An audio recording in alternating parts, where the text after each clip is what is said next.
Hello, नमस्कार। आप सबका स्वागत है आपकी अपनी दक्षता टीचिंग अकेडमी में। तो आज मैंने बहुत ज्यादा इंपॉर्टेंट टॉपिक लिया है डेटा हैंडलिंग एंड मैं ट्राई करूंगी कि इसी एक वीडियो में जिस टाइप के क्वेश्चन आपके एग्जाम में केवीएस में पूछे जा सकते हैं वो सारे टाइप के क्वेश्चन मैं इस वीडियो में कवर कराने की पूरी कोशिश करूंगी आपको। ठीक है, मैं बेसिक से स्टार्ट करूंगी और आपको जितना शॉर्टेस्ट मेथड से समझा सकूं ताकि आपके दिमाग में घुस जाए फर्स्ट टाइम में ही, वो कोशिश मैं करने वाली हूँ। क्लियर? तो आप प्लीज पूरी वीडियो देखिए, आपको पूरा चैप्टर एक ही वीडियो में समझ में आ जाएगा। कोई भी अगर सवाल हो या कोई भी दिक्कत हो प्लीज मुझे कमेंट सेक्शन में कमेंट करके जरूर बताना। क्लियर? अब हम स्टार्ट करते हैं हमारा टॉपिक डेटा हैंडलिंग, क्योंकि पीआरटी में अगर आप देखोगे तो 80 मार्क्स में आपके बहुत सारे सब्जेक्ट्स आने वाले हैं। उसमें से ऑब्वियसली बात है मैथ्स का भी काफी अच्छा वेटेज होगा, तो उस 80 मार्क्स में से हम एक्सपेक्ट कर सकते हैं 15 क्वेश्चन। क्लियर? तो 15 से 18 क्वेश्चन हम एक्सपेक्ट कर सकते हैं कि हमारे, या 20 क्वेश्चन हम एक्सपेक्ट कर सकते हैं मैथमेटिक्स से आए। अब डेटा हैंडलिंग एक ऐसा चैप्टर मैं आपको बता दूं कि उसमें से कम 1 या 2 क्वेश्चन तो जरूर आपके एग्जाम पीआरटी में पूछे जाएंगे। अब जो मैं आज कराऊंगी उनमें से अगर आपके 1 या 2 क्वेश्चन भी आप अटेम्प्ट कर पाओ या सॉल्व करके वो 2 मार्क्स भी ले लो तो बहुत बड़ी बात होगी। क्लियर?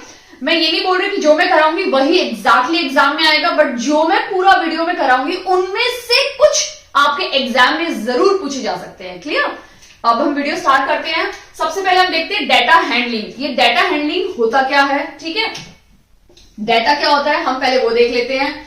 अब मैं आपको एक एग्जाम्पल देती हूं कि आप किसी क्लास में एक टीचर है। ठीक है, आपने पूछा कि सब बच्चों को कौन कौन से फ्रूट पसंद है। ठीक है, क्योंकि आपको फ्रूट या वेजिटेबल आप कुछ भी पूछ सकते हैं। ठीक है, तो आपने फ्रूट पूछा, तो क्लास में अगर आपने 5 बच्चों से पूछा फ्रूट के बारे में, या 10 बच्चे हम ले लेते हैं। ठीक है, 5, 6, 7, 8, 9, 10, आपने 10 बच्चों से पूछा फ्रूट के बारे में कि आपको कौन कौन से फ्रूट पसंद है। तो आप क्या कर रहे हैं? आप डेटा इकट्ठा कर रहे हैं कि कितने बच्चों को कितने फ्रूट्स पसंद है। ठीक है, तो किसी बच्चे ने बोला एप्पल, किसी ने बोल दिया मैंगो, किसी ने फिर मैंगो बोला, किसी ने ग्रेप्स बोल दिया।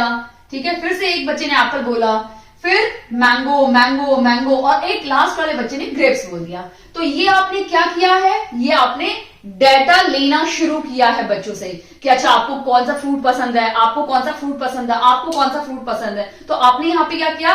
डेटा को इकट्ठा किया। किस फॉर्म में? नंबर के फॉर्म में। अब ये आपने डाटा इकट्ठा कर लिया, अब इसको नंबर के फॉर्म में हमें चाहिए। तो नंबर के फॉर्म में हम कैसे करेंगे?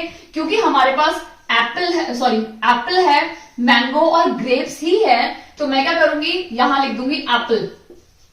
ठीक है, अब मैं देखूंगी एप्पल कितने क्लास में, 10 बच्चों में से एप्पल कितने बच्चों को पसंद है। फिर मैं देखूंगी मैंगो कि 10 बच्चों में से मैंगो कितने को पसंद है, एंड इन्हीं 10 बच्चों में से ग्रेप्स कितने बच्चों को पसंद है। तो मैंने देखा एप्पल सिर्फ 2 ही बच्चों को पसंद है, तो मैंने यहां पे लिख दिया 2। अब मैंगो कितने बच्चों को पसंद है? 1, 2, 3, 4, 5, 5 बच्चों को मैंगो पसंद है। ग्रेप्स देख लेते हैं, 1, 2, 3 बच्चों को ग्रेप्स पसंद है। जब आप इनका टोटल करोगे तो ऑब्वियसली बात है आपको 10 मिलना है। क्यों? क्योंकि 10 में से ही बच्चों को डिवाइड करके आपने देखा है कि कितने को एप्पल, कितने को मैंगो, कितने को ग्रेप्स पसंद है। क्लियर? तो ये जो हमने किया, ये हमने क्या किया? डाटा को इकट्ठा किया। अब आपने सब बच्चों से डाटा इकट्ठा करके अपने पास रख लिया। अब आपने इसको क्या किया? नंबर के फॉर्म में कर दिया। ठीक है, अभी आपने इस डाटा को नंबर के फॉर्म में किया, गैदर करके सबसे इकट्ठा करके नंबर के फॉर्म में कर दिया। अब इससे आपको क्या इंफॉर्मेशन मिल रही है? ठीक है, इससे आपको क्या इंफॉर्मेशन मिली कि अरे मेरी क्लास में तो सबसे ज्यादा बच्चों को मैंगो पसंद है। ठीक है, यानी मेरी क्लास में मैक्सिमम या 10 बच्चों में से, अगर आपकी क्लास में सिर्फ 10 ही बच्चे हैं तो मेरी क्लास में मैक्सिमम बच्चों को मैंगो पसंद है, यानी मैंगो उनका फेवरेट फ्रूट है। ठीक है, यानी maximum student like mango. And कितने बच्चे? एप्पल, बहुत मिनिमम बच्चों को एप्पल पसंद है। एप्पल मिनिमम बच्चों को पसंद है, और मैक्सिमम बच्चों को क्या पसंद है? मैंगो पसंद है। तो आपने क्या किया? सबसे पहले डाटा गैदर किया, ये तुम दो, ये तुम दो। यानी अगर आप टीचर भी है तो आपको है पता है, जब भी कोई एग्जामिनेशन होता है, ठीक है, उस टाइम पे हमें फॉर्म फिल करना होता है 9th के बच्चों का, ST, SC, OBC, जर्नल, वो सब हमें कैटेगरी करनी पड़ती है। उसमें भी आपको डाटा इकट्ठा करना पड़ता है, या आपकी क्लास में कितने बच्चे इस इस स्टेट से हैं, अगर आपको स्टेट का पता करना है, आपके स्कूल में एनुअल फंक्शन आपको स्टेट पता करना है कि भैया आपको गणतंत्र दिवस या स्वतंत्रता दिवस पे एक अच्छा सा प्रोग्राम बनाना है बच्चों का, डांस प्रोग्राम बनाना है, तो आप अलग अलग स्टेट के बच्चों को लेंगे, तो आपको डाटा चाहिए कि भाई कितने बच्चे पंजाब से हैं, कितने बच्चे हरियाणा से हैं, कितने बच्चे दिल्ली से हैं, कितने बच्चे केरला से हैं। तो आप क्या करोगे, आप फिर से इस टाइप का डाटा गैदर करोगे, उसको कलेक्ट करोगे, उसको देखोगे और उसमें से क्या इन्फॉर्मेशन निकालोगे। अच्छा, मेरी क्लास में तो एक भी तमिलनाडु का बच्चा है ही नहीं, या मेरी क्लास में एक भी ओडिशा का बच्चा है ही नहीं, तो मैं कैसे करूंगी ओडिशा का डांस। तो हम क्या कर रहे हैं, यहाँ पे हम डाटा इकट्ठा किया, गैदर किया, फिर उसको हमने क्या किया, नंबर के फॉर्म में किया, और उस नंबर के फॉर्म से हमें क्या इन्फॉर्मेशन मिली कि मेरी क्लास में जो फेवरेट फ्रूट है बच्चों का, या जो मैक्सिमम बच्चे हैं वो मैंगो को लाइक करते हैं, या बहुत लीस्ट बच्चे हैं जो एप्पल पसंद करते हैं। क्लियर। तो ये जो मैंने क्या किया, दिस इज कॉल्ड डाटा, इसको हम क्या बोलते हैं, डाटा। क्लियर। आई होप आपको अच्छे समझ में आ गया है।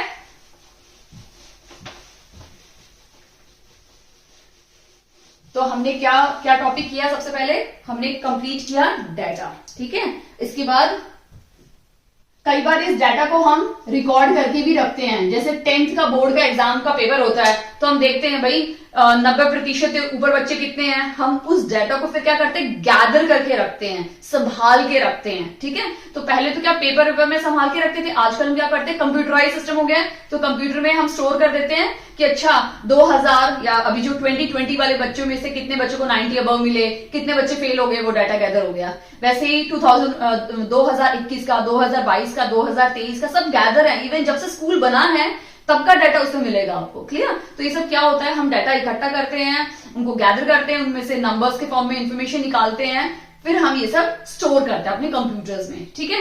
तो ये हो गया डाटा। फिर हमने क्या किया, डाटा को ऑर्गेनाइज करते हैं। जो सेकंड स्टेप अगर आपने देखा होगा, तो मैंने कैसे डाटा को ऑर्गेनाइज किया, मैंगो, एप्पल, ग्रेप्स, और उसको ऑर्गेनाइज कर दिया, उसे हम बोलते हैं ऑर्गेनाइजेशन ऑफ डाटा। क्लियर। अब हम नेक्स्ट देखते हैं टेलीमार्क। ठीक है, जो बहुत ज्यादा इंपॉर्टेंट है, टेलीमार्क। ठीक है। टेलीमार्क हम वही कर लेते हैं, टेलीमार्क सपोज वही 10 बच्चे हैं। ठीक है। Suppose A B D E F G H I N G. ठीक है। ये कुछ बच्चे हैं, ए से अमीना, बी से बीना, ऐसे बच्चों का नाम है। ठीक है।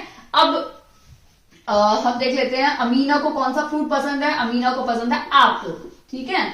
वही सेम ले रही हूं ताकि आपको अच्छे से आप उसको मतलब समझ सको अच्छे से। ठीक है।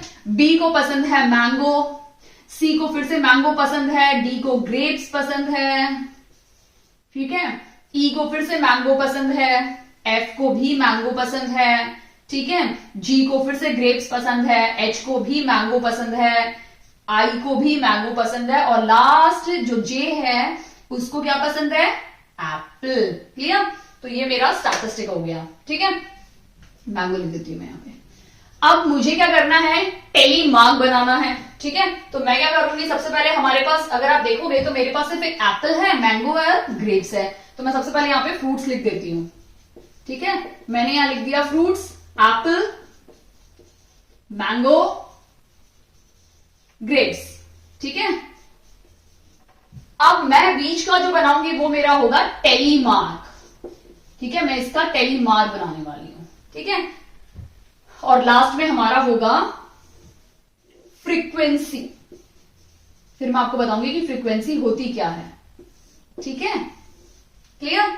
अब हम देख लेते हैं कितने बच्चों को एप्पल। तो सबसे पहले हम क्या करेंगे, एप्पल, एक बच्चे को एप्पल पसंद है, मैंने यहां एक लाइन बना दी, वर्टिकल लाइन, सीधी लाइन बना दी। दूसरे बच्चे को क्या पसंद है, मैंगो, तो मैं मैंगो के सामने एक सीधी लाइन बना दूंगी। तीसरे बच्चे को भी मैंगो पसंद है, तो मैं फिर से मैंगो के आगे एक लाइन बना दूंगी। ठीक है। पहले वाला अगर स्टार्टिंग में जो मैंने एग्जाम्पल लिया था उसमें मैंने नंबर्स काउंट करके लिखा था, बट जब वो सिर्फ पॉसिबल है जब बहुत कम डाटा हो आपके पास, 10-15, जैसे इसको भी मैं उस फॉर्म में कर सकती थी, बट मैं आपको टेलीमार्क के तौर पे दिखाना चाहती हूँ। ठीक है। JK L MNOP हम इतने ले लेते हैं तो आपको और अच्छे से समझ में आएगा। तो इसको भी मैंगो पसंद है, इसको ग्रेप्स ग्रेप्स ग्रेप्स ग्रेप्स और इसको एप्पल पसंद है। ठीक है, तो मैंने ज्यादा ले लिया। जब कम होगा ना, आपके पास डाटा कम है या उस टाइम पे आपको वो मैंने पहले वाला मेथड बताया वो कर सकते हैं, बट जब डाटा बहुत ज्यादा होता है तो हम टेलीमार्क यूज करते हैं। डाटा बहुत ज्यादा होता था, काउंटिंग में बहुत गड़बड़ होती थी, उस वजह से हमारे पास ये टेलीमार्क आया है। ठीक है, तो हम इस टेलीमार्क को करते हैं। सेकंड का मैंगो हो गया, यानी ये दोनों कंप्लीट हो गए हैं। थर्ड भी मैंगो है, वो भी मैंने मैंगो बना दिया। फोर्थ ग्रेप्स है, तो मैं ग्रेप्स के आगे एक डंडा बना देती हूँ। ठीक है, उसके बाद ई क्या है, फिर से मैंगो, तो मैंने यहाँ पे मैंगो कर दिया। एफ क्या है, फिर से मैंगो, तो मैंने यहाँ पे मैंगो कर दिया, यानी 1 2 3 4 स्टिक्स मैंने बना दी है। ठीक है, जे ग्रेप्स है, तो यहां मैंने ग्रेप्स के आगे लगा दिया एक और डंडा। एच भी मैंगो, तो जब 1 2 3 4 कंप्लीट हो जाए तो आपको पांचवें में ऐसे क्रॉस करना है। इसका मतलब ये होता है कि ये जो 5 है ना, ये मिलके एक 5 का सेट बना रहे हैं, तो आपको काउंटिंग और इजी हो जाएगी। अगर इस तरह के आपको मिल गए तो आपको क्या करना है, 5 10 15 20 लिख दो 20। ठीक है, इसीलिए ये इंट्रोड्यूस हुआ है टेलीमार्क, जब बहुत बड़े बड़े बड़े बड़े नंबर्स आपके पास हो। ठीक है, नेक्स्ट है आई को मैंगो पसंद है। अब ये तो पूरा 5 का कंप्लीट हो गया, तो उसका थोड़ा डिस्टेंस बना के यहां पे बनाना है। ठीक है, जे एप्पल है, तो जे के पास एप्पल बना दो। फिर के फिर से मैंगो है, तो मैंगो यहां बना दो। जी ये भी कंप्लीट हो गया। एल ग्रेप्स है, तो यहां बना दो। एम भी ग्रेप्स है, 4 हो गए। एन भी ग्रेप्स है, तो 4 के बाद मैंने क्या बोलता, एक क्रॉस कर दो। ठीक है, ओ भी ग्रेप्स है, तो एक यहां बना दो। और लास्ट में है पी एप्पल, तो मैंने एप्पल यहां बना दिया। ठीक है, क्लियर है, अब ज्यादा अच्छे से दिख रहा है। अब मैंने आपको क्या बोला था, हम इनकी नंबरिंग करेंगे। तो यहाँ पे एप्पल कितने बच्चे लाइक करते हैं, 1 2 3, तो आपको 3 लिख देना है। ठीक है, अभी अगर आप यहां देखेंगे मैंगो में, तो मैंगो में क्या है, ये तो 5 का सेट हो गया, 5 + 2 7, तो कितने बच्चे लाइक कर रहे हैं मैंगो को, 7 बच्चे क्लास में मैंगो को लाइक करते हैं। ठीक है, अब ग्रेप्स का देखते हैं, ये पूरा एक सेट बन गया, तो ये क्या हो गया, 5 हो गया। 5 + 1 6, तो कितने बच्चे ग्रेप्स लाइक करते हैं क्लास में, 6। क्लियर, इस तरह से आप इसका निकाल सकते हो। तो टोटल कितना हो गया, 16 बच्चों में से सबसे ज्यादा कौन लाइक करता है, मैंगो को लाइक करते हैं बच्चे, यानी मैंगो बच्चों का फेवरेट फ्रूट है। क्लियर, तो इस पे बेस फिर आपसे काफी सारे क्वेश्चंस पूछे जा सकते हैं एग्जाम में। क्लियर, आई होप आपको टेलीमार्क अच्छे से समझ में आ गया है। बेसिकली टेलीमार्क हम यूज करते हैं जब बहुत ज्यादा डाटा हमारे पास हो, उस टाइम पे हम टेलीमार्क यूज करते हैं। क्लियर, तो आई होप आपका टेलीमार्क वाला कॉन्सेप्ट काफी हद तक क्लियर हो गया होगा। अब ना टेलीमार्क ये तो इस तरह के फॉर्म में है, कई बार पिक्चर्स के फॉर्म में भी होता है। क्लियर, तो वो भी हमें क्वेश्चन देख लेते हैं पिक्चर्स के फॉर्म में। मैंने ये टेलीमार्क ही लिया है, लेकिन पिक्चर के फॉर्म में, यानी इसको हम बोलते हैं पिक्टोरियल फॉर्म। ठीक है, क्या बोलते हैं इसे, या पिक्टोग्राम। ठीक है, पिक्टोग्राम मतलब पिक्चर्स के फॉर्म में जब हम कोई भी टेलीमार्क करते हैं या किसी के आंसर्स देते हैं, उसे पिक्टोग्राम बोलते हैं। ठीक है, तो अगर आप यहां देखेंगे तो मैं क्वेश्चन पहले रीड करती हूं। A survey was carried out on 30 students, यानी 30 बच्चों में एक क्लास में सर्वे किया गया है। ठीक है, और 6th क्लास के बच्चों के साथ सर्वे किया गया है। The data about the different modes of transport, ये है डेटा है डिफरेंट मोड्स ऑफ ट्रांसपोर्ट, का मतलब है कि बच्चे स्कूल में जब जाते हैं तो क्या क्या लेके जाते हैं। कईयों के पेरेंट्स छोड़ के आते हैं, कई बच्चे वॉक करके जाते हैं, कुछ बच्चे साइकिल चला के जाते हैं, कुछ बच्चे बस में जाते हैं। तो वो डेटा हमने यहां कलेक्ट किया है। ठीक है, क्लास 6 के 30 बच्चों से। ठीक है, अब यहां पे हमें कंक्लूजन देना है। ठीक है, अब अगर आप यहां देखेंगे तो यहां पे एक स्केल बना हुआ है, इसको हम क्या बोलते हैं, स्केल। बहुत इंपॉर्टेंट है, अगर आपने इसको नहीं देखा और सारे आंसर दे दिए तो इसका मतलब सोचो आपके सारे आंसर रॉन्ग हैं, क्योंकि स्केल बहुत ज्यादा इंपॉर्टेंट है। अब यहां एक स्माइली का मतलब है एक बच्चा। ठीक है, इसका मतलब कार से कितने बच्चे आते हैं, 1 2 3 4, यानी कार से 4 बच्चे आते हैं। अगर इस स्माइली का मतलब होता, एक स्माइली का मतलब होता 5 बच्चे। ठीक है, तो ये उस टाइम पे एक को हम नहीं काउंट करते, इसको हम काउंट करते 5 10 15 20। उस टाइम पे हमारे कितने बच्चे हो जाते हैं, 20 बच्चे जो कार से आते हैं। ठीक है, क्लियर है। और अगर इस स्माइली का मतलब, एक स्माइली का मतलब अगर 10 होता तो ये 10 है, 20 30 40, यानी 40 बच्चे कार से आते हैं। समझ में आ गया? क्लियर है? या इसको 2 ले लेते हैं तो 2 4 6 8 यानी 8 बच्चे कार से आते हैं। तो मेरा ये जो समझाने का मतलब है स्केल, आई होप आपको अच्छे से क्लियर हो गया होगा। ठीक है, तो ये स्केल सबसे पहले देखना है जब भी आप किसी भी क्वेश्चन का आंसर देते हो, चाहे आप पिक्टोग्राम हो, चाहे हिस्टोग्राम हो, चाहे बार ग्राफ हो, चाहे डबल बार ग्राफ हो, आपको ये स्केल देखना बहुत ज्यादा इंपॉर्टेंट है। क्लियर? एग्जाम में कंफ्यूजन के लिए अगर यहाँ 2 लिख दिया तो आपके तो जो आंसर आपने निकाले सारे रॉन्ग हो जाएंगे। तो बहुत इंपॉर्टेंट है कि सबसे पहले स्केल को देखने के बाद ही आंसर करना। क्लियर? तो हमने यहाँ पे देखा 1 है, तो 1 2 3 4 5 यानी बस से कितने बच्चे आते हैं? 5 बच्चे। 1 2 3 4 5 6 7 8 9 10 11। स्कूल से कितने बच्चे आते हैं? स्कूल से, स्कूल बस, सॉरी नहीं स्कूल बस नहीं, हाँ, पब्लिक बस, स्कूल बस। ये पब्लिक बस था, ये स्कूल बस थी, सॉरी। तो स्कूल बस से कितने बच्चे आते हैं? 11 बच्चे आते हैं, और पब्लिक बस से 5 बच्चे आते हैं। 1 2 3 साइकिल से कितने चला के बच्चे आते हैं? 3, और 1 2 3 4 5 6 7 बच्चे बेचारे वॉक करके आते हैं। क्लियर हो गया? अब हमें इसका कंक्लूजन निकालना है। ठीक है, तो आप इसमें क्या कंक्लूजन निकालोगे ये बताइए। इसमें कंक्लूजन हम ये निकाल सकते हैं कि मैक्सिमम बच्चे जो इस क्लास में हैं वो स्कूल बस का यूज करते हैं। ठीक है, बहुत मिनिमम यानी बहुत कम बच्चे हैं जो साइकिल का प्रयोग करते हैं या साइकिल का यूज करते हैं। ठीक है, कुछ एक्स्ट्रा क्वेश्चन, ये तो कंक्लूजन की बात है, बट आपसे एग्जाम में क्वेश्चंस पूछे जाएंगे, तो मैं अभी आपको क्वेश्चन भी दिखाती हूं।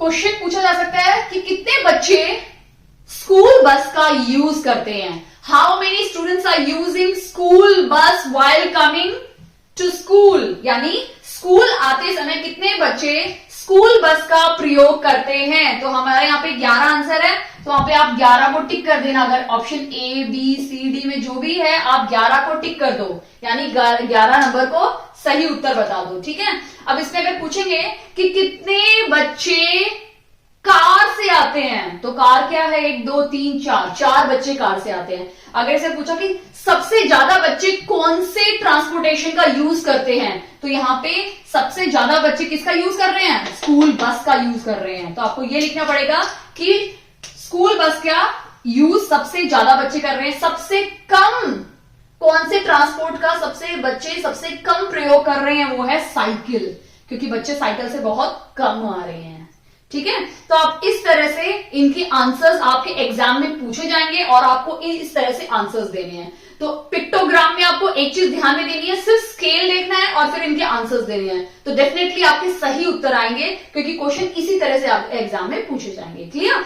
परसेंट पूछे जा सकते हैं, यानी डाटा हैंडलिंग के इस चैप्टर को आपके परसेंटेज के साथ भी मिक्स कर सकते हैं। ठीक है, कि कितने परसेंट ऑफ स्टूडेंट्स बस का यूज करते हैं। उस टाइम पे आप क्या निकालेंगे? 5 है, ठीक है, 5 लिख दिया इंटू 100, क्योंकि हमें परसेंटेज निकालना है, और टोटल कितने बच्चे हैं? 30, तो 30 से डिवाइड कर दो। ठीक है, ये कट गया। ठीक है, तो 50/3। ठीक है, 3 1 3 2 3 3 9, तो कुछ 13% बच्चे बस का प्रयोग कर रहे हैं। बस ना, हाँ, बस का प्रयोग कर रहे हैं। तो इस तरह से आप परसेंटेज भी निकाल सकते हैं, एग्जाम में परसेंटेज भी पूछे जा सकते हैं। ठीक है, या फिर आपसे रेशो के फॉर्म में पूछे जा सकते हैं कि कार से आने वाले बच्चे और बस से आने वाले बच्चों का रेशियो क्या है। तो ऑब्वियसली अगर कार से कितने बच्चे आ रहे हैं? 4, बस से कितने आ रहे हैं? तो क्या रेशियो हो जाएगा? 4/5 रेशियो हो जाएगा। तो इस टाइप के क्वेश्चन भी आपके एग्जाम में पूछे जा सकते हैं। क्लियर?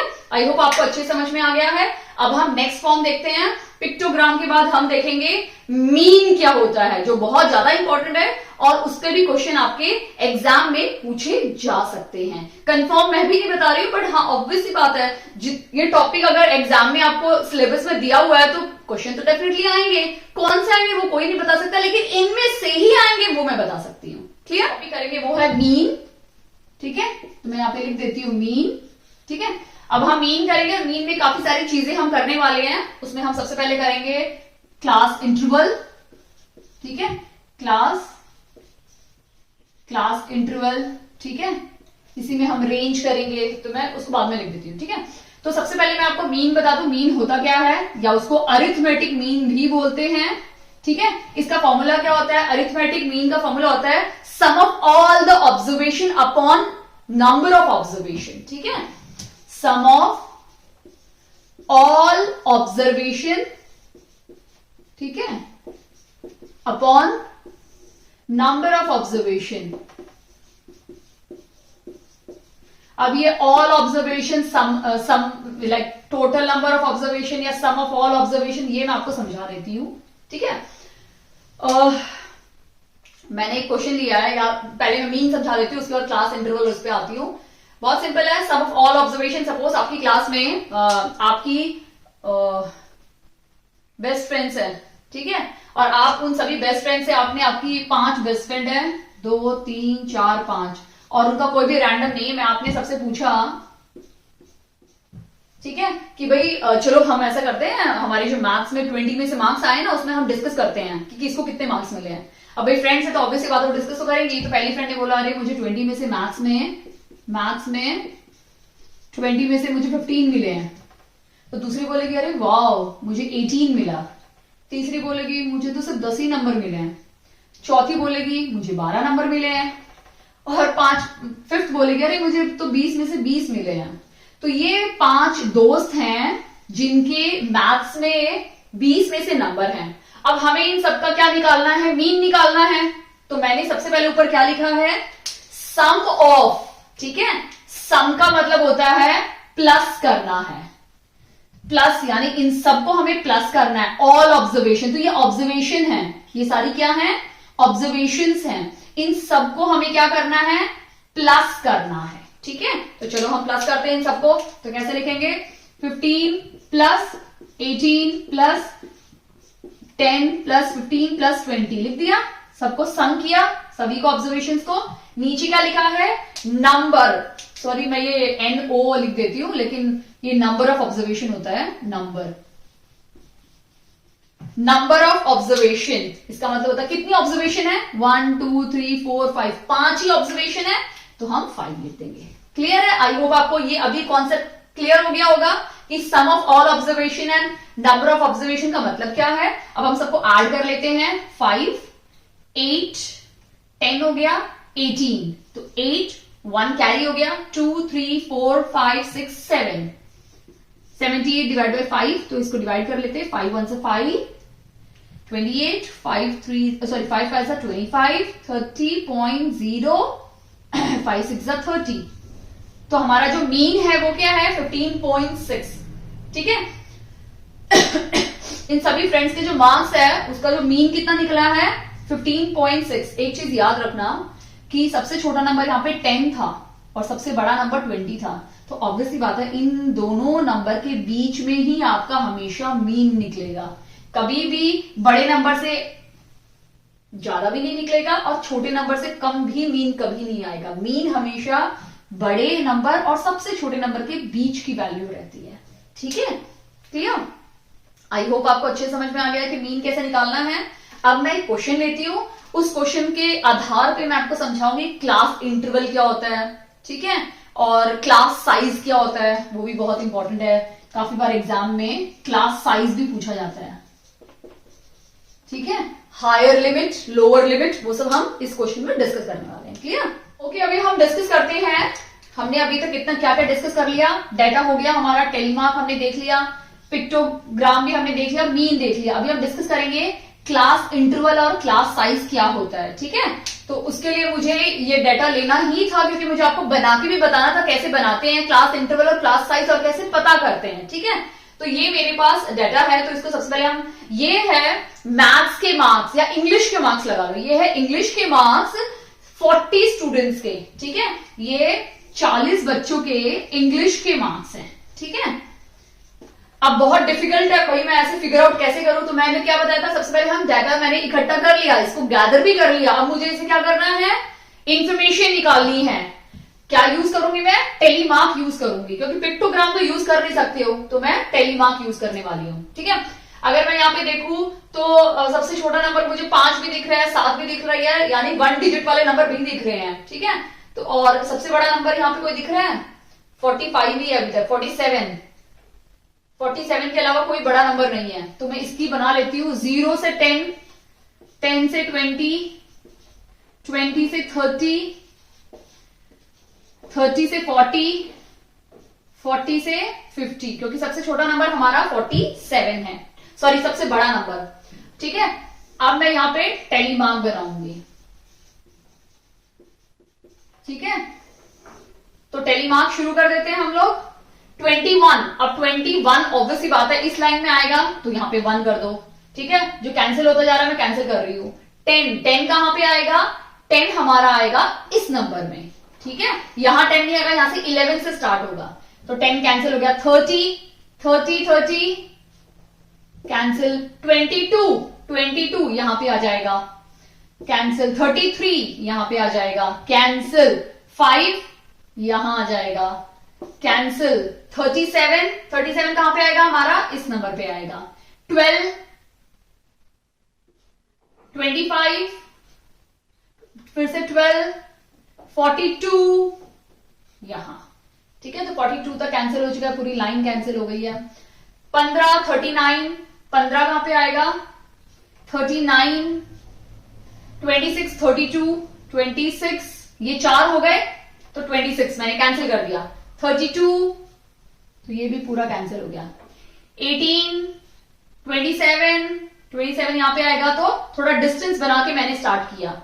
28 भी यहीं पे है। 19, 19 तो ये कैंसिल हो जाएगा। 29 यहां पे आ गया, तो ये भी पूरी लाइन कैंसिल हो गई। 35 तो ये भी पूरा कैंसिल हो जाएगा। 31 वो भी यहीं पे आएगा। 24 यहां पे, 36 यहां पे, 18 तो 18 फिर से ये, सॉरी सॉरी सॉरी ये कैंसिल नहीं होगा, ये गड़बड़ कर दी मैंने। 18 यहां पे आना था, 1 2 3 4। ठीक है, तो ये पूरी लाइन भी कैंसिल हो गई। 20, 38, 38, 22 ये अभी कैंसिल हो गया। 44, 16, 16 कहां पे आएगा? ये रहा, ये पूरी लाइन भी कैंसिल हो गई है। 7 यहां पे आ गया। 16, 16 यहां पे आएगा। 36, 45, 47, 30 एक और बन गया, तो ये डिस्टेंस पे बनाना है आपको। 22, 17 ये भी कैंसिल हो गया। 19, 23, 32 ये भी कैंसिल हो गया। ठीक है, तो मैंने ये पूरा का पूरा जो है मैंने यहां गैदर कर लिया। कितना सिंपल हो गया। अब मैं इनको टोटल कर लेती हूं, तो यहां पे कितना इजी होगा मेरे लिए। यहां 3 लिख दिया, 5, 5 और 1 यानी 10 + 1 11, 5, 10 और 3 13, 5 और 10 और ये 4। कितना इजी हो गया, जब टोटल करोगे तो मुझे 40 से मिलेगा। इजी हो गया ना। तो ये हमने क्या किया, डाटा आपके सामने मैंने रॉ डाटा इकट्ठा किया, सबके सब डाटा इकट्ठा किया। ठीक है, फिर उसकी मैंने टेलीग्राम बनाई, इंफॉर्मेशन निकाली। अब मैं इसमें से इंफॉर्मेशन निकालने वाली हूं। ठीक है, यहां पे आप पता है क्या कर सकते हो, मीन भी निकाल सकते हो। इन सब नंबर को का मीन भी आप निकाल सकते हो। क्लियर, तो मीन आप इसमें निकाल सकते हो। अब जो मैंने इंपॉर्टेंट जिसके लिए मैंने बनाया है वो है क्लास इंटरवल। ठीक है, आप अगर देखेंगे तो इनको हम क्या बोलते हैं, क्लास इंटरवल। तो ये सारे के सारे क्या है हमारे, क्लास इंटरवल। ठीक है, बहुत इंपॉर्टेंट है, एग्जाम में पूछा जा सकता है। किसी भी क्लास का इंटरवल आपसे पूछा जा सकता है, तो आपको पता होना चाहिए। यहां पे तो ये सब है, बट कई बार फ्रूट्स के नाम भी होते हैं, तो उसमें भी आपके क्लास इंटरवल पूछा जा सकता है। तो इन सब को हम क्या बोलते हैं, क्लास इंटरवल। ठीक है, ये क्लियर हो गया। अब नेक्स्ट है क्लास साइज। किसी भी क्लास की साइज को हम कैसे बताते हैं, जितने नंबर ऑफ स्टूडेंट्स होते हैं। तो अगर आप इसमें देखेंगे तो ये जो 0 है इसको हम बोलते हैं लोअर लिमिट। क्या बोलते हैं, लोअर लिमिट। और ये जो 10 है इसको हम बोलते हैं अपर लिमिट, क्योंकि 10 बड़ा है ना। अब जब भी आपको क्लास साइज निकालना है तो आप क्या करेंगे, अपर लिमिट को माइनस करेंगे लोअर लिमिट से, तो आपको क्लास साइज मिल जाएगा। ठीक है, तो क्लास साइज हम कैसे निकालेंगे, क्लास का साइज, अपर लिमिट कौन सी है, 10, 10 को माइनस करेंगे 0 से, तो क्या निकल गया 10। तो इस क्वेश्चन में हमारी जो क्लास साइज है वो 10 है, तो जरूरी नहीं आपको फर्स्ट का निकाला, किसी का भी निकालेंगे, इन दोनों का माइनस करेंगे तो भी 10 मिलेगा, इन दोनों का माइनस करोगे तो भी 10, इन दोनों को 10, इन दोनों का 10, तो जिसका भी आप निकालेंगे आपको सभी का क्लास साइज सेम मिलेगा, 10 10 10। क्लियर? ये बहुत ज्यादा इंपॉर्टेंट है। ठीक है, क्लास इंटरवल समझ में आ गया, क्लास साइज समझ में आ गया। अपर लिमिट कौन सी होती है? जो सबसे बड़ी वैल्यू होगी वो अपर लिमिट है, जो छोटी वैल्यू होगी वो हमारी लोअर लिमिट है। क्लियर? आई होप आपको ये अच्छे से समझ में आ गया है। वेट, तो हमारा मीन हो गया। ठीक है, अब मैं इसमें डिस्कस करूंगी रेंज। ठीक है, नेक्स्ट मेरा होगा जो मैं डिस्कस करने वाली हूं, रेंज एंड मीडियन, बहुत ज्यादा इंपॉर्टेंट है। नेक्स्ट टॉपिक हमारा मैं डिस्कस करूंगी रेंज, और उसके बाद मैं डिस्कस करूंगी मीडियन। इस पे भी आप क्वेश्चन पूछे जा सकते हैं एग्जाम में, अक्सर रेंज पे या मीडियन पे तो क्वेश्चन पूछे जाते ही हैं। ठीक है, रेंज क्या होता है, मीडियन क्या होता है, और एक चीज और हम बात करेंगे मोड के बारे में। ठीक है, ये तीनों चीजें हमेशा एग्जाम में पूछी जाती हैं, मीन, मीडियन, ठीक है, मोड एंड रेंज। ये चार चीजें कभी कभी एक सेट में एक साथ भी पूछी जाती है क्वेश्चन में। ठीक है, तो इनमें से कोई भी क्वेश्चन आपसे एग्जाम में पूछा जा सकता है। हम एक एग्जाम्पल लेते हैं, सपोज एक क्लास में कितने बच्चों को सिर्फ एक ही लैंग्वेज पसंद है, यानी हम एग्जाम्पल लेते हैं कि एक क्लास में फेवरेट सब्जेक्ट कितने बच्चों के हैं, लाइक किसी का इंग्लिश फेवरेट होगा, किसी का हिंदी होगा, किसी का इंग्लिश हिंदी दोनों लैंग्वेज फेवरेट होंगे।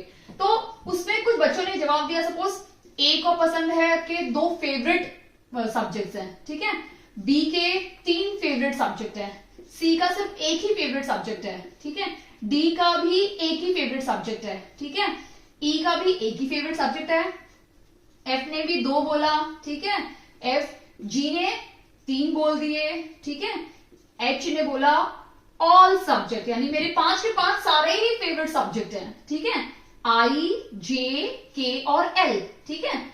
फिर इसने बोला 1 ही मेरा फेवरेट सब्जेक्ट है, इसने बोला मेरा 2 फेवरेट सब्जेक्ट है, इसने 1 बोला और इसने 1 बोला, ठीक है। तो ये हमें डाटा मिल गया है कि एक क्लास में, सपोज ये 3rd स्टैंडर्ड की क्लास है जिसमें हमने ये डाटा एनालाइज किया या कलेक्ट किया कि तीसरी कक्षा में बच्चों के फेवरेट सब्जेक्ट कौन कौन से हैं। तो किसी बच्चे ने बोला मैम मेरे 2 फेवरेट सब्जेक्ट है, किसी ने बोला मैम मुझे 3 पढ़ना पसंद है। तो ये हमें डाटा मिल गया, ठीक है, मैंने सारा डाटा गैदर कर लिया। अब इसमें से मुझे इंफॉर्मेशन निकालनी है और ये सारी टर्म्स भी निकालनी है, क्लियर। तो सबसे पहले हम स्टार्ट करते हैं मीन तो मैंने आपको समझा दिया है, ठीक है, फिर भी हम इस क्वेश्चन में वापस निकालेंगे, ठीक है। तो क्या करेंगे, 3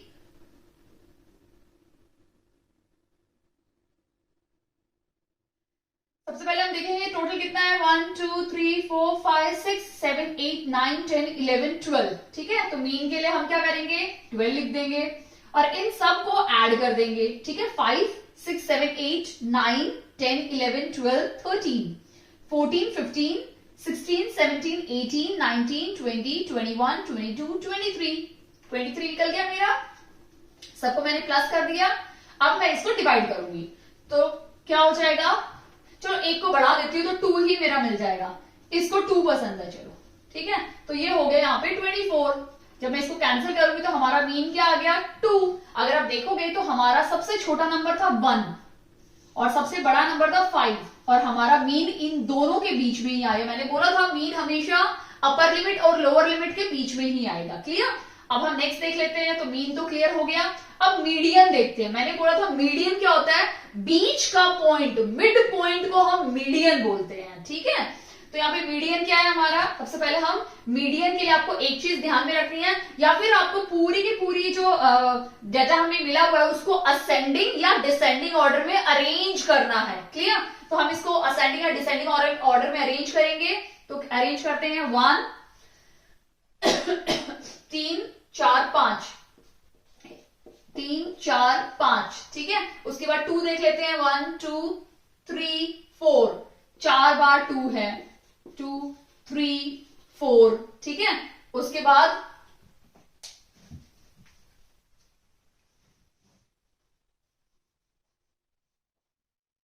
ठीक है, उसके बाद ये जी का था ना, तो मैं यहां पे लिख देती हूँ जी को। उसके बाद 3 कितना है, 1 2, 3 2 ही है, ठीक है। 4 कितना है, नहीं है ना, 5 है, डायरेक्टली 5, ठीक है। अब हम क्या करेंगे, मीडियन निकालने के लिए कैंसिल करना स्टार्ट कर देंगे। 1 1 1 1 1 1 1 1, 2 कट कर दिए, 2 कट कर दिए, तो ये हमारे फिर से 2 नंबर मिल गया। इसका मतलब यहाँ पे जो मीडियन होगा वो हमारा क्या होगा, 2 ही होगा मीडियन, ठीक है, क्योंकि दोनों नंबर सेम है। तो ये हमारा क्या है, इवन नंबर है। अगर आपका सम संख्या या इवन नंबर होता है उस टाइम पे अगर आप देखेंगे तो 1 2 3 4 इवन नंबर में क्या होगा, ये इससे कैंसिल हो जाएगा, ये इससे कैंसिल हो जाएगा, सॉरी ये इससे कैंसिल हो गया, तो हम 2 3 को कैंसिल नहीं कर सकते हैं। तो इन दोनों के बीच का नंबर अगर हम देखें तो वो क्या हो जाएगा, 2.5। उस टाइम पे हमारा जो मीडियन होगा वो 2.5 होगा। यहाँ पे 2 ही है इसलिए मैंने 2 मीडियन लिया है, क्लियर, क्योंकि मुझे इसमें बाकी दोनों भी एक्सप्लेन करने हैं, ठीक है। बट अगर ये तो मैंने इवन नंबर ले लिया, अगर मैं कोई ऑड नंबर लेती हूँ उस टाइम पे आपका मीडियन क्या होगा वो मैं बता देती हूँ।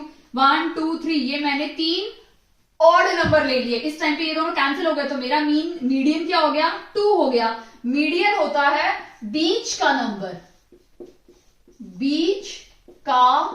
बीच की संख्या, या जब किसी संख्या को आप असेंडिंग डिसेंडिंग ऑर्डर में अरेंज करते हो तो जो सबसे सेंटर वाली जो संख्या होती है, सबसे बीच की संख्या होती है, वो हमारी होती है मीडियन। क्योंकि नाम से ही पता चल रहा है, कल वाली वीडियो मैंने समझाया था मीडियन, वो भी बीच के पॉइंट के बारे में ही हम डिस्कस कर रहे थे, यानी मिड पॉइंट। तो यहाँ पे भी हम बीच की संख्या के बारे में डिस्कस करेंगे, क्लियर हो गया कि अगर ऑड नंबर होगा तो आपको एक ही मीडियन मिलेगा, बट इवन में क्या होता है आपके 2 मिल जाएंगे, तो उनके बीच का नंबर आपको ढूंढना है। आप फॉर्मूला भी यूज कर सकते हो। यहाँ पे अगर आपको निकालना होता तो कैसे निकालते हैं आप, 3 + 1, सॉरी ये तो 2 निकल गया, सॉरी यहाँ पे 3 + 2 डिवाइड बाई 2, तो 3 + 2 5, और 5 को जब आप डिवाइड करोगे तो आपको 2.5 ही मिलेगा, तो इन दोनों के बीच का 2.5 हो जाएगा। अब यहाँ पे 2 है तो 2 + 2 डिवाइड बाई 2 करोगे तो आपको 2 ही मिलेगा, ठीक है। 4 डिवाइड बाई 2, तो यहाँ पे जो मीडियन है वो मेरा क्या है, 2, क्लियर है। कोई समस्या है इसमें, अगर कोई भी डाउट हो तो प्लीज मुझे कमेंट सेक्शन में कमेंट करके बताइए।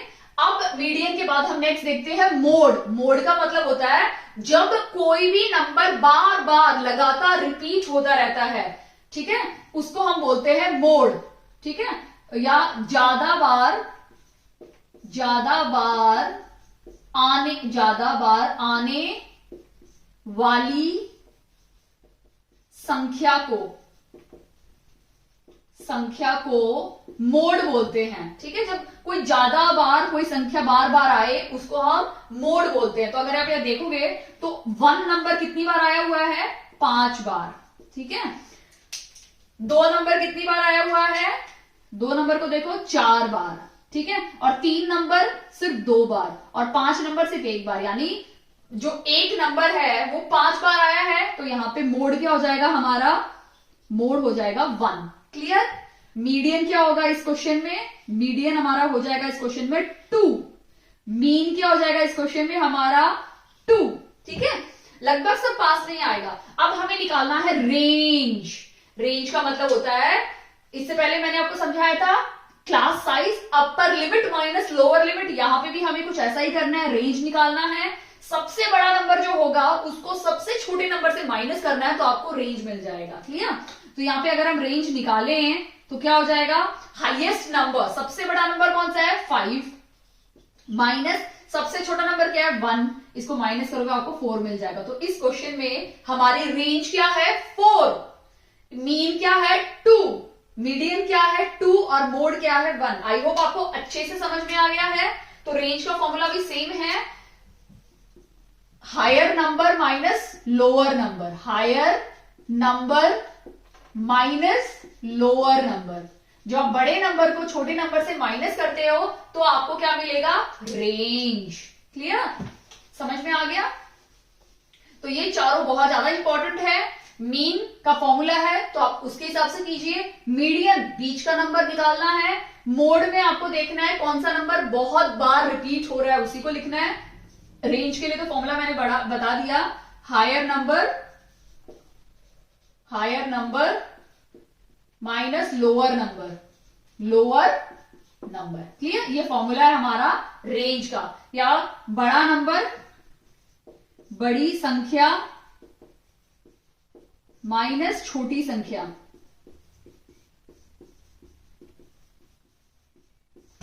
आई होप आपको ये अच्छे से समझ में आ गया है। ओके, मैं छोटा सा टॉपिक प्रोबेबिलिटी ले लेती हूँ, उसके बाद पाई चार्ट और आपका चैप्टर फिनिश हो जाएगा।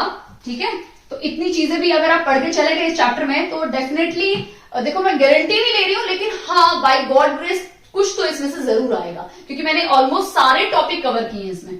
तो अभी हम देखते हैं प्रोबेबिलिटी। बाकी प्रैक्टिस करेंगे तो ऑब्वियसली बात है हमें क्वेश्चंस मिलेंगे जो पढ़े हुए हैं। ठीक है, प्रोबेबिलिटी क्या होती है, बहुत ज्यादा इंपॉर्टेंट है, या इसको हम प्रायिकता भी बोलते हैं। ठीक है, प्रोबेबिलिटी का मतलब होता है चांस। इसका मतलब क्या होता है, चांस। वेट, प्रोबेबिलिटी के बाद क्या है, एक लास्ट टॉपिक है मेरा पाई चार्ट। ठीक है, इसके बाद का नेक्स्ट टॉपिक हमारा होगा पाई चार्ट। थोड़ा मैं बता देती हूँ कि अगर पाई चार्ट वैसे बनाने के लिए तो नहीं आएगा, बट पाई चार्ट बना होगा तो उसमें से क्वेश्चन जरूर आ सकते हैं। ठीक है, और इसमें एक फॉर्मूला है वो हम डिस्कस करेंगे। ठीक है, प्रोबेबिलिटी का मतलब होता है चांसेस, या हम बोल सकते हैं संभावना। संभावना, ठीक है। अब जैसे सर्दियां चल रही हैं, अब सर्दियों में सबको धूप चाहिए। अब धूप, मम्मी ने पूछा बेटा देखना धूप है या नहीं है, धूप होगी तो मैं कपड़े धोती हूँ, नहीं तो मैं नहीं धोऊंगी, कल धो लूंगी। ठीक है, तो बेटी गई बाहर, उसने देखा कि अरे मम्मा कुछ समझ में नहीं आ रहा, आ भी सकती है और नहीं भी आ सकती है, मतलब संभावना है सूरज उगने की और नहीं भी है।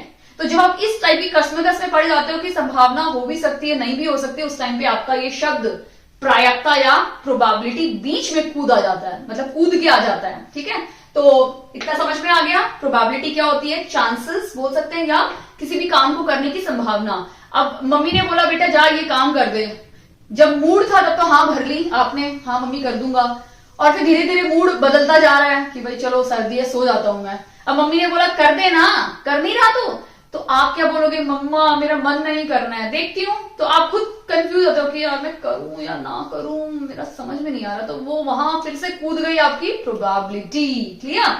बाकी मैंने इस पे ऑलरेडी एक वीडियो बना रखी है बहुत डिटेल्स में, मैं वो डिस्क्रिप्शन बॉक्स में जरूर शेयर करूंगी, उसका लिंक आप जरूर देख लेना है। एक बार देखेंगे तो आपकी पूरी कंप्लीट प्रोबेबिलिटी मैंने कराई हुई है 2 वीडियो के थ्रू। क्लियर? अब हम सिर्फ सिंपल देख लेते हैं। जनरली क्या होता है, एक डाइज है, जो गोटी खेलना हम सबको पसंद है, जो हमने लॉकडाउन में बहुत मजे से खेली है, गोटी, सांप सीढ़ी, लूडो। ठीक है, इस गोटी पे काफी सारे प्रश्न आपके एग्जाम में पूछे जा सकते हैं। अगर आप देखेंगे तो गोटी में ना 3 4 5, छठा भूल गई, तो 1 1 2 1 2 3 4 5 4 1 2 3 4 5 6 3 और 1 2 3 4 5। ठीक है, इस तरह से बने रहते हैं आपके गोटियों में, ये नंबर्स लिखे रहते हैं। तो आपका एग्जाम में क्वेश्चन पूछा जा सकता है कि क्या प्रोबेबिलिटी है, अगर पूछा कि हमने एक डाइस यानी एक पासे को फेंका, ठीक है, तो क्या प्रोबेबिलिटी की आपकी सम संख्या आ सकती है या इवन नंबर आ सकते हैं। तो सबसे पहले तो हम इसका फॉर्मूला देखते हैं। तो प्रोबेबिलिटी का फॉर्मूला है number of favourable outcome.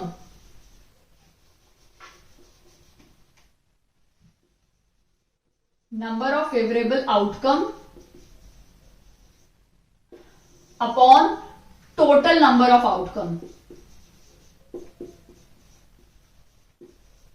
Number of outcome, जो चीज आपके फेवर में होती है ना, जिसको निकालना होता है, वो हम ऊपर लिखते हैं। ठीक है, और टोटल को नीचे लिखते हैं।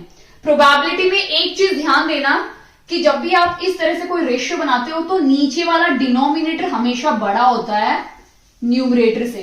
ठीक है, ये न्यूमरेटर है, ये डिनोमिनेटर है, तो न्यूमरेटर हमेशा छोटा होगा डिनोमिनेटर से, डिनोमिनेटर बड़ा होता है प्रोबेबिलिटी में। क्लियर?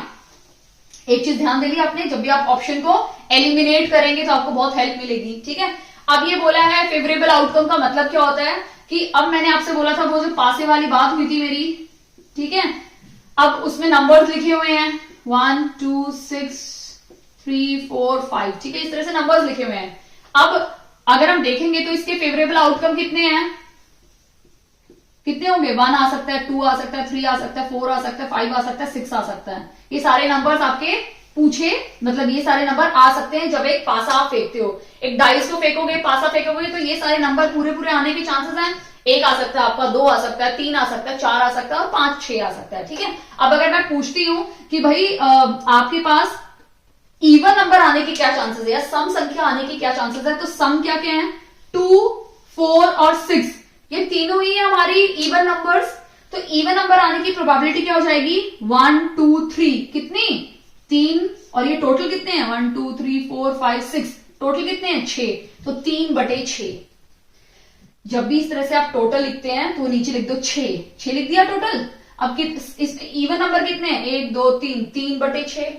ऑड नंबर की क्या है, ऑड नंबर कितने हैं, 1, 2, 3, प्रोबेबिलिटी क्या हो जाएगी, 3/6। यहां पे आपको ये नंबर नहीं लिखना है, इनको काउंट करके लिखना है। ठीक है, अगर मैं पूछ लूं कि प्राइम नंबर की क्या प्रोबेबिलिटी है, क्योंकि ये सारे नंबर्स मैंने आपको एक वीडियो में अच्छे से एक्सप्लेन किया है, उसका भी मैं डिस्क्रिप्शन बॉक्स पे लिंक जरूर शेयर करूंगी, आप जरूर देखना कि इसमें अगर हम प्राइम नंबर की बात करें तो प्राइम नंबर ये है और ये है, कितने हैं, 1, 2, 3, प्रोबेबिलिटी क्या होगी, 3/6। अगर इसमें पूछा कि भाई तू डाइस फेंक रहा है और तू ऐसा कर 4 ले आ या 4 से बड़ा नंबर ले आ, तो तेरी फ्रेंड की कट जाएगी गोटी। तो 4 नंबर और 4 से बड़े नंबर कितने हैं, 1, 2, 3, फिर से 3/6। अगर बोला तू 2 ले आ या 2 से ज्यादा नंबर ले आ, बट 2 से कम मत लेके आ, तो 2 या 2 से ज्यादा की क्या प्रोबेबिलिटी है, 1, 2, 3, 4, 5, तो 5/6। क्लियर है, आई होप आपको काफी हद तक क्लियर हो गया होगा, कुछ तो दिमाग में घुसा ही होगा, और नहीं तो मैं अपना डिस्क्रिप्शन बॉक्स में लिंक शेयर करूंगी, उसको एक बार जरूर देखना, आपको काफी हद तक समझ में आएगा कि प्रोबेबिलिटी क्या होती है। फिर एक आता है कॉइन वाला, बेसिक मैं डिस्कस कर रही हूं, हेड और टेल। ठीक है, हेड और टेल आपके एग्जाम में आ गया। अब अगर आपने 2 एक साथ सिक्के फेंके तो टोटल कितने हैं, 1 और 2, तो नीचे 2 लिख दो। हेड आने के क्या चांसेस हैं, हेड तो एक ही है, 1/2।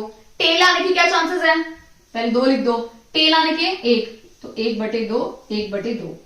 क्लियर है। अब अगर सपोज मैंने एक की जगह 2 कॉइन फेंके, ठीक है, मैंने एक कॉइन फेंका था, फिर हेड आता है, टेल आता है, अब मैं 2 कॉइन फेंक रही हूं साथ में। अब अगर मैं 2 कॉइन फेंकूंगी तो इसमें हेड आएगा, इसमें भी हेड आ सकता है, इसमें हेड आएगा, इसमें टेल आ सकता है, इसमें टेल आएगा, इसमें हेड आ सकता है, इसमें टेल आ सकता है, इसमें टेल आ सकता है, ऐसे आ सकते हैं ना सारे, एक एक करके सबको चांस आएगी। टोटल कितने हो गए, 1, 2, 3, 4, लिख दो भाई, 4 लिख दिया, बैठ जाओ आराम से। क्वेश्चन क्या पूछा है मैंने, दोनों हेड आने चाहिए भाई आपके। अगर आप कॉइन फेंक रहे हो या सिक्का फेंक रहे हो, दोनों हेड आने चाहिए। दोनों हेड तो सिर्फ इसी में है, एक ही है, 1/4। भाई दोनों टेल आने चाहिए, एक भी हेड नहीं आना चाहिए, तो दोनों टेल किसमें है, सिर्फ एक ही है, टेल टेल, तो क्या हो जाएगी प्रोबेबिलिटी, 1/4। ठीक है, बट अगर पूछा चलो एक हेड तो आ ही जाना चाहिए, एक हेड या एक से ज्यादा भी होगा तो भी चलेगा। एक हेड किसमें है भाई बताओ, या तो एक हेड इसमें भी है, एक हेड इसमें भी है, और यहां पे तो दोनों हेड है। मैंने बोला कि what is the probability of getting a head, एक हेड आया, हेड से एक या 2 हेड आ जाने चाहिए। ठीक है, लेकिन बिल्कुल नहीं, मुझे नहीं चाहिए। ठीक है, तो what is the probability of getting 1 head, at least 1 head, कम से कम एक हेड तो आना ही चाहिए। तो यहाँ पे एक हेड है, एक हेड है, यहाँ पे तो 2 हेड है, तो 1, 2, 3, प्रोबेबिलिटी क्या हो जाएगी, 3/4। क्लियर है, ये समझ में आ गया। तो कॉइन का और डाइस का तो अक्सर एग्जाम में पूछा जाता है, कई बार क्या होते हैं नंबर्स के भी पूछे जाते हैं। ठीक है, वो भी एक डिस्कस कर लेते हैं फटाफट शॉर्ट में। एक बक्सा है, उसमें ब्लू है, सॉरी ब्लैक ले लेती हूं, ब्लैक बॉल है। ठीक है, एक ब्लू बॉल है, 2 ब्लू बॉल है, एक ब्लैक बॉल है। ठीक है, और 3 लाल बॉल हैं। ठीक है, ये 3 लाल बॉल हैं। ठीक है, हमें प्रोबेबिलिटी निकालनी है, तो सबसे पहले निकालनी है तो टोटल देख लो, 1, 2, 3, 4, 5, 6, 6 है, नीचे 6 लिख दो, लिख दिया। What is the probability of blue ball, अब आप आंख बंद करके घुसाओगे हाथ इसमें और निकालोगे, तो ब्लू बॉल आने की क्या प्रोबेबिलिटी है, कितनी ब्लू बॉल है, 2 हैं, तो 2/6 ये ब्लू बॉल की है। बट अगर मैं पूछूं कि what is the probability of red ball, Lal ball आने के क्या चांसेस हैं? हाथ घुसाया, निकाला, भाई कितनी लाल बॉल है? 3, तो 3/6, ठीक है। बट अगर पूछा कि चलो भाई लाल बॉल का भी नहीं चाहिए, ब्लैक बॉल की क्या प्रोबेबिलिटी है? तो नीचे तो 6 रहेगा ही, ब्लैक बॉल एक ही है, तो ऑब्वियसली बात है 1/6 ब्लैक बॉल के आने के चांसेस है। ये समझ में आ गया। क्वेश्चन ये भी पूछा जा सकता है कि what is the probability of getting no blue ball, मतलब ब्लू बॉल नहीं होनी चाहिए, बाकी कोई भी बॉल हो सकती है, वो लाल भी हो सकती है और काली भी हो सकती है। तो ब्लू बॉल को छुपा दो भाई, जब तुम हाथ डालोगे तो या फिर तो ब्लू आएगी या फिर रेड आएगी, तो कितनी होगी ब्लू और रेड मिलके? 4, तो 4/6। समझ में आ गया। अब हम नेक्स्ट देख लेते हैं, ठीक है। तो आपको ये फॉर्मूला भी याद करने की जरूरत नहीं पड़ेगी। याद रखना कि नीचे वाला नंबर बड़ा होता है, यानी डिनोमिनेटर बड़ा होता है न्यूमरेटर से, बस। और इस तरह से आप अपने आंसर निकाल सकते हो। एक प्रोबेबिलिटी का फॉर्मूला है कि किसी भी काम को होने की प्रोबेबिलिटी और किसी भी काम को ना होने की प्रोबेबिलिटी हमेशा एक होती है। जैसे मैंने सबसे पहले एग्जांपल दिया था कि मम्मी ने बोला बेटा मुझे कपड़े धोने हैं, जा सूरज देख के आ, निकला या नहीं निकला। बेटी ने देखा, कहा कि मम्मी सूरज निकल भी रहा है हल्का हल्का और छुप भी जा रहा है। यानी किसी भी काम को करने की प्रोबेबिलिटी और ना करने की प्रोबेबिलिटी हमेशा एक होती है, ठीक है। ये चीज हमेशा याद रखनी है। सबसे बड़ा नंबर 1 ही होता है प्रोबेबिलिटी में, अगर आप देखोगे तो, ठीक है। अब अगर मैं बोलूं कि आज मुझे क्लास लेने का मन कर रहा है बट मुझे नींद भी आ रही है तो मुझे सोना भी है, ठीक है, तो मेरा क्लास लेने का मन कर रहा है बहुत ज्यादा, कितना? 3/4 मेरा क्लास लेने का मन कर रहा है। तो कितना मन मेरा क्लास लेने का नहीं कर रहा, कैसे निकालेंगे? कुछ भी नहीं करना। जब ये नंबर वहां जाएगा तो 1 से माइनस हो जाएगा, तो 1 माइनस 3/4, 4 लिया एलसीएम, -3, 4, यानी 1/4 का जो फ्रैक्शन है वो मेरा है क्लास ना लेने की प्रोबेबिलिटी। और क्लास लेने की प्रोबेबिलिटी क्या है? 3/4। क्लास ना लेने की प्रोबेबिलिटी 1/4। जब इन दोनों को सॉल्व करेंगे तो मेरा आंसर आएगा 1। 4 बार 4 कैंसिल होके 1 आ गया ना। इसका मतलब आपका आंसर बिल्कुल सही है। क्लियर? तो एक इस पे भी आप क्वेश्चन एक्सपेक्ट कर सकते हो, ठीक है। अब हम लास्ट टॉपिक देखते हैं, पाई चार्ट। उस पे बेस्ड एक क्वेश्चन देख लेते हैं, तो आपको पाई चार्ट काफी हद तक क्लियर हो जाएगा कि किस टाइप के क्वेश्चन आपके पूछे जाते हैं। आप देख लीजिए, जैसे हमने पिक्टोग्राफ किया था वैसे ही हम पाई चार्ट में देखेंगे। पाई चार्ट के अलावा यहाँ पे एक बार ग्राफ भी होता है, तो अगर हम पाई चार्ट कर लेते हैं तो उसी टाइप के आंसर आपको बार चार्ट लिख रही हूं, सॉरी, बार ग्राफ, उसी टाइप के आंसर आपको बार ग्राफ में देने होते हैं। बट वही है, स्केल ध्यान देना है, ठीक है। तो हम देख लेते हैं अभी ये क्वेश्चन पाई चार्ट का देख लेते हैं। हमारा प्रोबेबिलिटी ये सब कंप्लीट हो गया। अब हम पाई चार्ट देख लेते हैं। सिमिलरली आपका बार ग्राफ भी होगा, आपको सिर्फ आंसर्स देने हैं जो हम इसमें डिस्कस कर लेते हैं, ठीक है। तो ये पाई चार्ट हमें इसका ड्रॉ भी करना है, तो मैं आपको ड्रॉ करना है बता देती हूँ। ऐसे एग्जाम में नहीं आएगा, बट आपको फॉर्मूला एक इसमें यूज होगा, वो आपको पता होना चाहिए, ठीक है। तो सबसे पहले हम स्टार्ट करते हैं, क्वेश्चन में पढ़ लेती हूँ। अ ग्रुप ऑफ 360 पीपल, ये सारे के सारे क्या हैं? 360 लोग हैं टोटल, ठीक है। तो अ ग्रुप ऑफ 360 पीपल वो asked to vote for their favourite seasons from 3 season. 360 लोग थे, ठीक है। वहां पे सबसे पूछा गया कि आपका सबसे फेवरेट सीजन कौन कौन सा है। ऑप्शन 3 ही थे, समर सीजन, रेनी सीजन और विंटर सीजन, सबसे पूछा गया। तो समर 90 लोगों ने बोला भैया हमें समर बहुत अच्छा लगता है, यानी गर्मियां बहुत अच्छी लगती हैं। 120 लोगों ने बोला हमें रेनी यानी बारिश का समय बहुत अच्छा लगता है। और 150 लोगों ने बोला हमें सर्दियों का समय यानी विंटर बहुत अच्छा लगता है, ठीक है। तो इसमें पहला क्वेश्चन हमसे क्या पूछा है, ठीक है। पहला क्वेश्चन है विच season got the most votes, यानी कौन से इन तीनों सीजन में से सबसे ज्यादा वोट मिले हैं। अगर आप देखोगे इन तीनों सीजन में से सबसे ज्यादा वोट हमें कौन से सीजन को मिले हैं? विंटर सीजन, विंटर को मिले हैं ना। तो मोस्ट वोट यानी मोस्ट वोट कौन से सीजन को मिले हैं? Most votes goes to winter season. Winter season को ज्यादा लोग लाइक करते हैं, तो विंटर सीजन को सबसे ज्यादा वोट्स मिले हैं, ठीक है। सेकंड देख लेते हैं, सेकंड क्या पूछा है, इसको अच्छे से नहीं लिखा मैंने। सेकंड क्वेश्चन है find the central angle of each sector. मैं आपको बताना भूल गई कि जब ये सर्कल होता है हमारा, ठीक है, यानी आपने पिज्जा देखा होगा ना, सबको मजा आता है पिज्जा खाने में। ये जो पिज्जा की जो एक स्लाइस होती है ना, उसको हम बोलते हैं सेक्टर, ठीक है। पिज्जा की एक स्लाइस निकाल के जो हम यम यम करके खाते हैं, उसको हम बोलते हैं सेक्टर। क्लियर? तो यहां पे हमें ये वाला सेक्टर एंगल निकालना है, थीटा। क्लियर? कैसे निकालेंगे इसका? एक आपको याद कुछ करने की, कोई फॉर्मूला याद करने की जरूरत नहीं है, आप सिर्फ देखो कैसे सेंट्रल एंगल निकालेंगे समर का। पहले हम समर का देख लेते हैं, ठीक है। मैं इसको इरेज कर देती हूं अगर आपको सेक्टर समझ में आ गया है। नेक्स्ट टाइम पिज्जा खाओ और एक स्लाइस निकालो तो याद रखना ये सेक्टर है, हम सेक्टर खा रहे हैं मैथ्स का। समर, तो आपको सबसे पहले ये 90 लिखना है। नीचे हमेशा हम टोटल लिखते हैं 360, तो टोटल लिख दो। अगर हमें परसेंटेज निकालना होता है तो हम 100 लिखते हैं, और अगर एंगल निकालना होता है किसी सर्कल में तो टोटल हम लिखते हैं 360 डिग्री। समझ में आया? अब हमारा ये और ये कट जाएगा तो क्या बचा? 90 डिग्री, ठीक है। समझ में आया? तो मैं यहां पे एंगल लिख देती हूं, सेंट्रल एंगल थीटा, ये 90 डिग्री हो गया। ये 90 लोग हैं और ये 90 डिग्री, ठीक है। सेकंड रेनी का देख लेते हैं। रेनी सीजन का क्या है? 120 अपॉन टोटल 360 इंटू, क्योंकि हमें एंगल में चेंज करना है तो 360 डिग्री। अगर परसेंटेज होता तो 100, कट गया, क्या बचा? 120 डिग्री।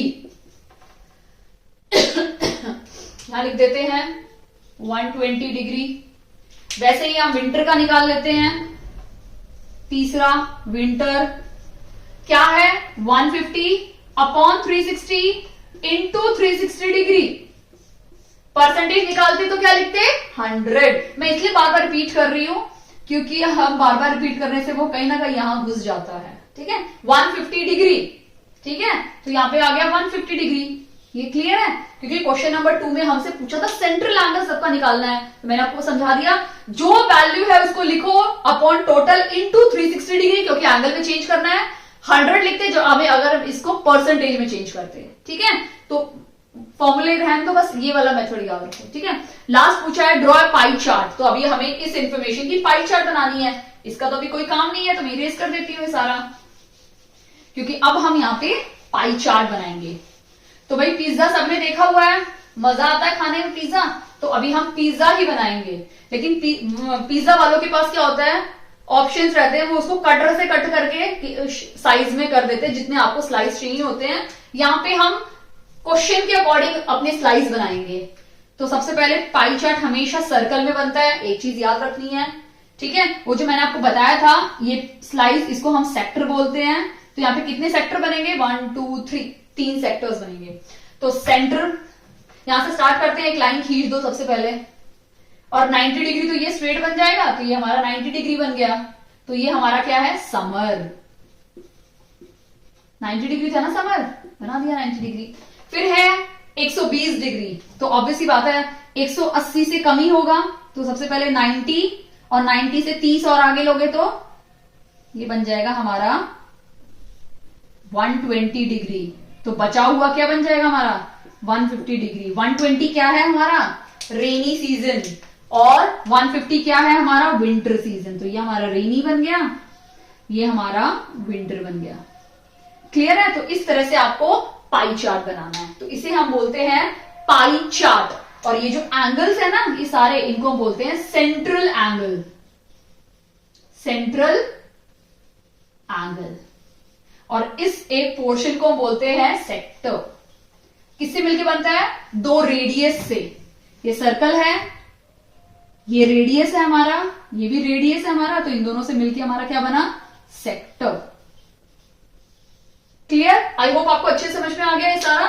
इसी तरह से आप बार ग्राफ के भी आंसर्स कर सकते हैं, बस आपको थोड़ा कॉन्फिडेंस होना चाहिए अपने ऊपर, और 2-3 क्वेश्चन बार ग्राफ के भी सॉल्व करोगे आपको समझ में आ जाएगा। जिस तरह से हमने इसके पाई चार्ट के किए, या हमने पिक्टोग्राफ के किए थे, ग्राम के किए थे, वैसे ही आपको बार ग्राफ के भी आंसर्स करने हैं। बट एक चीज ध्यान देनी है, स्केल। ओके, अगर आपको वीडियो अच्छा लगा हो तो प्लीज इस वीडियो को लाइक कीजिए। चैनल पे नए हैं तो प्लीज चैनल को सब्सक्राइब कीजिए, दक्षता टीचिंग अकेडमी। एंड ट्राई करूंगी कि डाटा हैंडलिंग के कुछ सेट ऑफ क्वेश्चंस मैं आपके साथ शेयर करूं वीडियो के तौर पे। Okay, thank you.